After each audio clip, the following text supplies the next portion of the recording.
They say you get used to the smell of animal cages, but you never really do.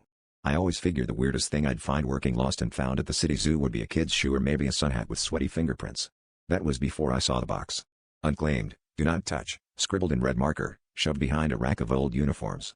When I cracked it open, thinking someone had just forgotten a lunch, I found something far stranger, a battered, leather-bound diary with today's date circled in frantic ink. At first, I thought it was a prank. The first entry described me exactly, down to the frizzy hair tucked under my zoo cap, my habit of humming to the Meerkats, even the stain on my sleeve from spilled coffee. The writer detailed my routines, my shifts, and a chilling line: "Tonight, after closing, you will die in the aviary." I laughed, nervously, but the handwriting was eerily familiar. It matched the way I loop my G's and the crooked Y's. My hands shook as I flipped through more pages, each one a detailed entry about my every move at work, right up until the present moment. I tried to shrug it off, but all evening, I felt eyes on me, parrots watching with uncanny focus, shadows stretching oddly long behind the cages. I checked the aviary 3 times, finding nothing but the usual fluttering and cooing. But when I returned at closing, the lights flickered, and the door locked behind me. The birds fell utterly silent.